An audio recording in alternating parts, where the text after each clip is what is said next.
Good afternoon and welcome to Falmouth Wine's first virtual wine tasting of 2021. January is Spanish Wine Month here at the store, so we have 4 new and exciting wines to share with you.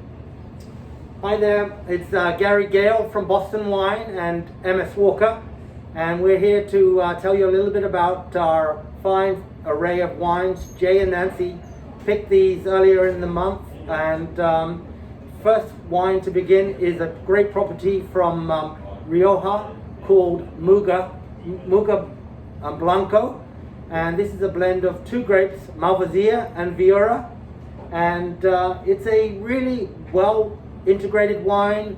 It has a little bit of that vanilla creaminess, but it has some nice citrus, and it's just a very, very pleasant wine for this time of year.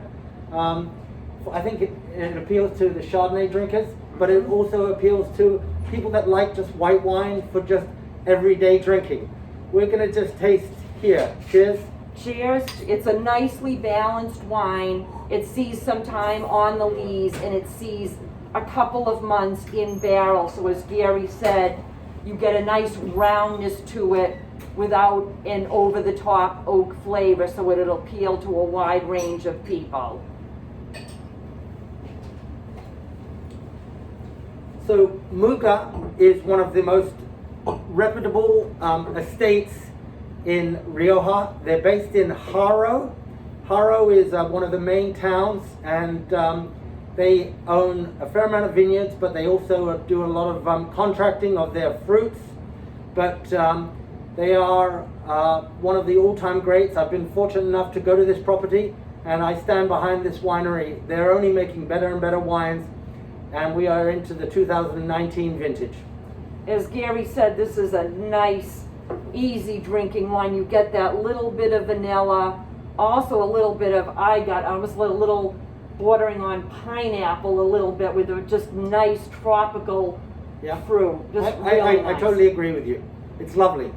Our second wine is, we're going to go from a couple of different areas. This is from an area called Campo de Borja, and this is Borsal. The property is called Borsal, and the wine is called Tres Picos. Tres Picos is meaning 3 peaks, and basically this is an estate that has maybe 20,000 acres, but they only farm about 15 to 20% of the land.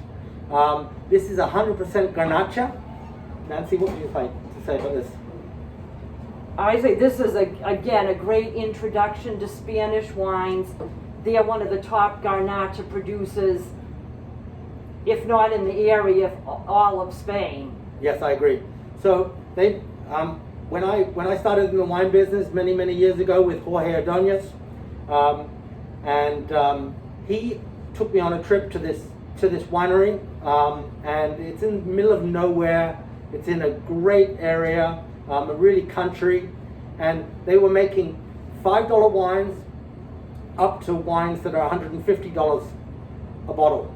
But Jorge started with a wine called Borsal Tinto and Vina Borgia, and this is one of the better wines that they make, Tres Picos, and it has a little bit of that chocolate, it has a little bit of that white pepper, black pepper, and it's one of Robert Parker's favorites, so enjoy it. An area you don't hear about all the time. It's a little southeast of Rioja, but not an area that a lot of people are familiar either for wine or for travel. I agree. It's lovely. It's very, very easy, and the chocolate is pronounced.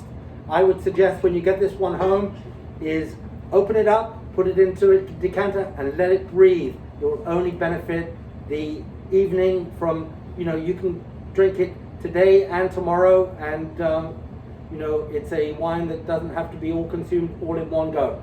It's nice to have a wine like that you can see how it changes from one day to the next. Exactly. Our third wine is from Borsal again, and it's Berola, and this is a blend of 3 grapes. It's Cabernet, Syrah, and Grenache, and it's it's more international in regards to It has that Cabernet character, and you know, it's going to be a little bolder. It's going to be a little bit more serious. And it's predominantly Garnacha at about 70%, then was a 20 Syrah and 10 Cab, and it makes a difference. Those two varietals just complement the Garnacha very well. This one sees 14 months in new oak.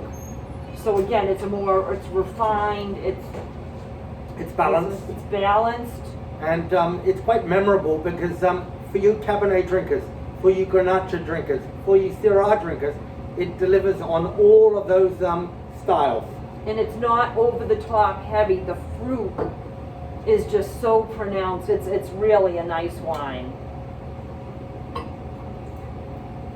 Our fourth wine is from another area, and it's from a region called Alicante, which is on the southern exposure on the eastern side of Spain. And Alicante is south of Valencia, where they grow a lot of oranges. So this is a fruit growing region, but at the same time they make this is 100% Monastral. Monastral is in France they would say Mourvedre, and also in Australia. But this is a wine that is a little smoky, a little earthy, a little more darker, and so a little bit more brooding. And this one also sees 14 months in French oak. It's from Bodega Volver, who are a very well-respected producer.